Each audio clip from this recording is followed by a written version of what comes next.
है friends, welcome to my channel.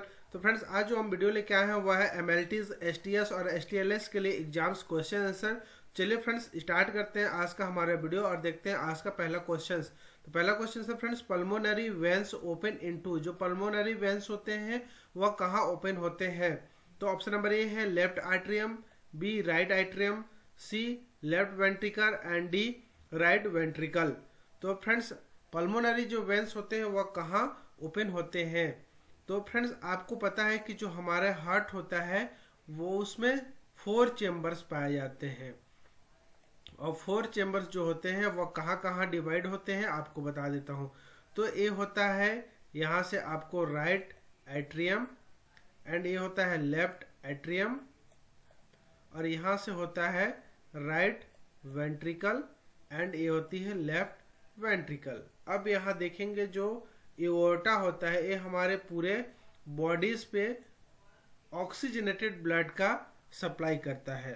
वही जो ये पल्मोनरी जो आर्टरीज होता है वो आर्टरीज जो होता है डीऑक्सीजनेटेड जो ब्लड होता है उसको हमारे दोनों फेफड़ों तक लेके जाता है।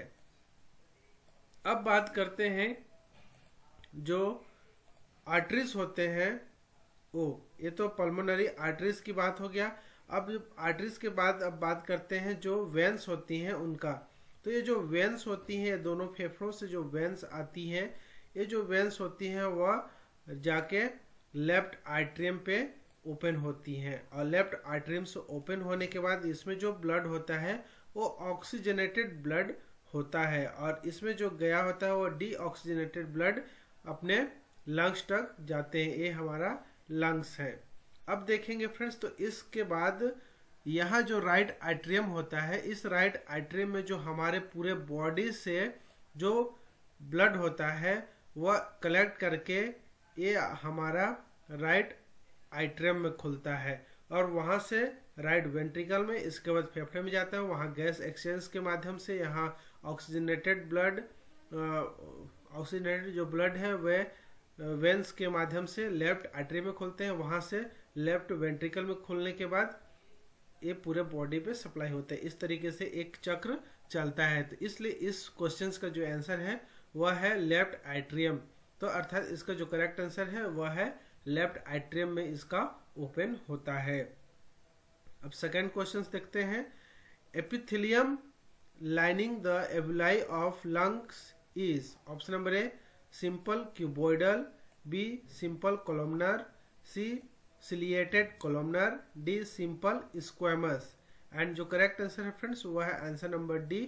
जो epithelium lining the alveoli of the lungs होता है वो सिंपल स्क्वेमस होते हैं।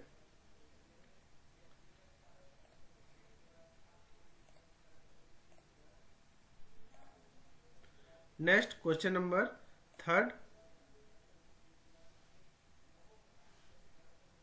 Trachea bifurcates at the level of।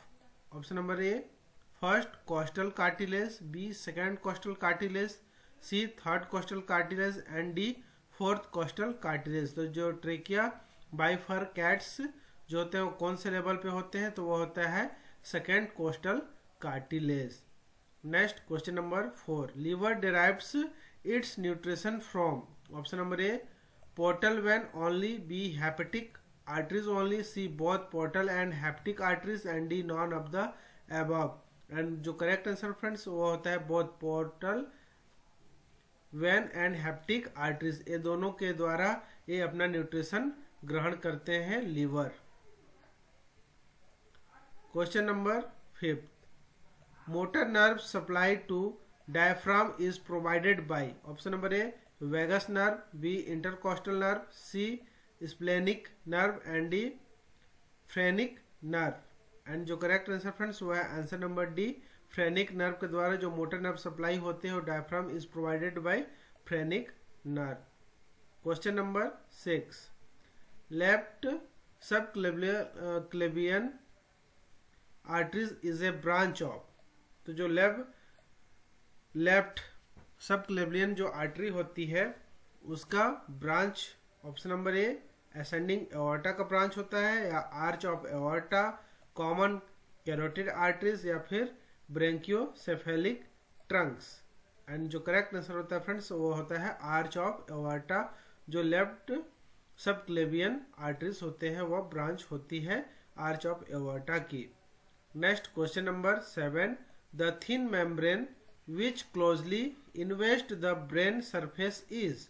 Option number A एपेंडाइमा, B arachnoids mater, C pia mater, D dura mater. And correct answer is answer number C pia mater. Question number 8, respiratory centre is located in. Option number A medulla oblongata, B pons, C mid brain and D cerebellum. And correct answer is A medulla oblongata. Question number 9, total number of lumbars vertebrae in human bodies. Option number A 7, B 4, C 6 and D 5। तो friends आपको पता है कि total जो हमारे bodies में होते हैं उसमें कितने प्रकार के वर्टिब्री होते हैं।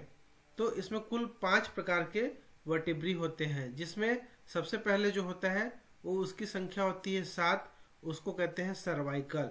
इसके बाद जो 12 होती है उसको कहते हैं थोरेसिक। इसके बाद जो 5 होती है वह होती है लंबर। इसके बाद फिर 5 जो बोन होती है वो फ्यूज्ड होके एक बनती है सेक्रम। और इसके बाद जो 4 बोन्स होती है कॉक्सिक्स फ्यूज होती है वो कॉक्सिक्स बनती है। तो इस तरीके से अगर इसको एक एक माना जाए तो टोटल हमारा जो वर्टिब्री होती है तो वो वर्टिब्री होती है 26। आप यहाँ काउंट कर सकते हैं 7, 12, 5, 5 एंड 7, 12, 5 एंड 1, 1। क्योंकि ये 5 जो बोन होते हैं वो फ्यूज होकर एक बोन बन जाते हैं, यहाँ 4 बोन फ्यूज होकर एक बन जाते हैं। अगर अलग अलग काउंट करते हैं तो इसमें वह 33 होते हैं, और अगर मिला के जब काउंट करेंगे तो वह 26 हो जाते हैं, क्योंकि 7, 12, 19 और 5, 24 और 1, 25 और 1, 26। तो इसका जो करेक्ट आंसर है फ्रेंड्स वो हमारे यहाँ 5 लंबर यहाँ मिल जाता है। जो लंबर की संख्या होती है लंबर वर्टिब्री उसकी संख्या 5 होती है, इसलिए करेक्ट आंसर नंबर डी इसका करेक्ट हो जाएगा। Question number 10, continuation phase in anti TB chemotherapy is meant for. Option number A rapid killing of bacilli, B preventing emergency of resistance strains, C preventing rapid community spread and D preventing relapse and failure.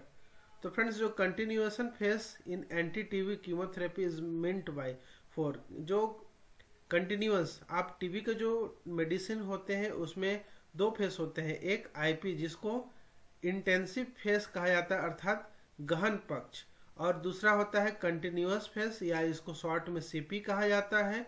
Continuation phase होता है और continuation phase को निरंतर पक्ष के नाम से भी जाना जाता है। इसमें आपको टोटल 56 डेज का होते हैं, और ए वाली जो होती है वह 112 अर्थात 112 दिनों का इसमें दवा चलता है। जो कंटिन्यूअस फेज होते हैं इसमें 56 डेज का। इस तरीके से जो टोटल अगर आप काउंट करेंगे तो 168 डेज टोटल मेडिसिन खाना पड़ता है, अर्थात इसको अगर 28 दिनों में 1 माह का काउंट किया जाता है तो इस तरीके से कुल 6 माह होते हैं, किंतु 30 दिनों का माह नहीं होता। अगर डे में अगर काउंट किया जाता है तो वह सिर्फ 168 दिन ही आते हैं आज के जो डॉट्स के माध्यम से जो ट्रीटमेंट दिया जाता है। तो कंटिन्यूएशन फेज का मतलब क्या होता है? यह मतलब होता है कि उससे टीबी से प्रिवेंट करने के लिए एंड फेल्यूर से बचाने के लिए या फिर रिलैप्स एंड फेल्यूर से बचाने के लिए यह कंटिन्यूएशन फेज चलाया जाता है। Next question number 11, mycobacteria classified into different population according to their growth pattern was done by। Option number A Wallace Fox, B है D A Mitchisons and C Robert Koch and D है Rowington. तो microbacteria जो classified into different populations according to their growth pattern वो किसके द्वारा done किया गया? तो वो होता है डीए मिक्सन्स के द्वारा। Next question number 12, estimate daily death due to tuberculosis से होने वाली डेली डेथ कितनी होती है? 500, 1000, 1500 या फिर 2000। एंड करेक्ट आंसर होता है फ्रेंड्स वह होती है 1000 लगभग लोगों की डेथ हो जाती है टीबी के कारण per day. Question number 13, to make a diagnosis of multi drugs resistance tuberculosis the mycobacteria should be resistance at least to. Option number A INH अर्थात आइसोनाइज्ड एंड इथाम्ब्यूटाल के रेजिस्टेंस से, या आइसोनाइज्ड एंड रिफॉर्मसिन, आइसोनाइज्ड एंड पैराजिनामाइड, या स्ट्रेप्टोमाइसिन एंड रिफैम्सिन। तो किसके resistance अर्थात प्रतिरोधक क्षमता, माइक्रोबैक्टीरिया की प्रतिरोधक जो क्षमता होती है वो किनके कारण जो मल्टी ड्रग रेजिस्टेंस होते हैं ट्यूबरकुलोसिस माइकोबैक्टीरिया मैग्ना। तो इसका जो करेक्ट आंसर फ्रेंड्स हुआ होता है आंसर नंबर बी, जो आइसोनाइज्ड होता है और रिफार्मसिन इसके रेजिस्टेंस जो मल्टी ड्रग रेजिस्टेंस होते हैं उसमें ट्यूबरकुलोसिस में होते हैं। Next question number 14, single sample sputum culture is recommended for. Option number A follow up monitoring of MDR या XDR TB patient under DOTS plus regime. B है making a diagnosis of MDR TB अर्थात MDR का full form क्या होता है friends? तो होता है मल्टी ड्रग रेजिस्टेंस, जो अभी हम लोग लास्ट क्वेश्चंस में देखे। नेक्स्ट है making a diagnosis of total drugs resistance and all of the above. And जो करेक्ट आंसर फ्रेंड्स हुआ है answer number A follow up monitoring of MDR या XDR TB patients under DOTS plus regimen. Next question number 15, as per current policy true statements regarding notification of TB is. Option number A है all case should be notified to district nodal officer. B only smear positive case need be reported. C only case diagnosis from public health sector need be notified and only MDR and XDR TB need be notified. And इसका जो correct answer होता है friends as per current policy का true statement जो होता है all case should be notified to district nodal officer, अर्थात हर प्रकार के जो केस होंगे चाहे वो स्पुटम स्मीयर पॉजिटिव हो या फिर एक्स्ट्रा पल्मोनरी हो या फिर जो एक्सरे पॉजिटिव हो, उसके माध्यम से डायग्नोसिस जो किया जाता है वो सभी केस जो होते हैं उसको नोटिफाइड किया जाना है। नेक्स्ट क्वेश्चन नंबर 15 के बाद यहाँ 16 आएगा फ्रेंड्स, तो गलती से 19 आ गया है। क्वेश्चन नंबर 16, इसको चलिए 16 बना देते हैं। Nikshay a project of RNTC deals with. जो निक्षय होती है एक प्रोजेक्ट होता है RNTC डील क्या करता है? ऑप्शन नंबर ए है TB and HIV co infection management strategy. B है financial help for all TB patient. C है electronic notification of case and D integrated counselling and treatment of all TB patients. तो ये जो काम किसके लिए करता है? तो ये निक्षय जो होता है वो इलेक्ट्रॉनिक नोटिफिकेशन ऑफ केसेस के लिए होती है। जो निक्षय एक प्रोजेक्ट होता है RNTC के साथ जो डील किया हुआ है। Next question number 17, the fastest method for diagnosis MDR TB among the following is. तो ऑप्शन नंबर ए है gene Xpert, B quantiferon gold assay, C T spot assay and D liquid culture. तो ये क्या correct answer है friends? इसका correct answer है gene Xperts के माध्यम से जो फास्टेस्ट मेथड होता है वह डायग्नोसिस MDR TB का डायग्नोसिस किया जाता है। Next question number 18, the minimum treatment duration for MDR TB as per the PMDT अर्थात programmatic management of drug resistant tuberculosis. तो इसके लिए कितने दिनों का जो मिनिमम होते हैं वो ड्रग्स होते हैं? 12 मंथ्स, 18 मंथ्स, 24 मंथ्स या फिर 13। तो ये होता है फ्रेंड्स 24 मंथ्स जो होते हैं वो मिनिमम ट्रीटमेंट ड्यूरेशन होता है जो MDR TB होते हैं वो एज पर PMDT के तहत। Next question number 19, Robert Koch discovered mycobacteria in the year, कौन से ईयर में रॉबर्ट कोच डिस्कवर्ड किए हुए थे? 1862, 1872, 1882 या 1892? एंड करेक्ट आंसर है फ्रेंड्स वो है 1882 में रॉबर्ट कोच के द्वारा माइक्रोबैक्टीरिया डिस्कवर किए गए थे। नेक्स्ट एंड लास्ट क्वेश्चन है फ्रेंड्स इस पार्ट का हमारे वीडियो का।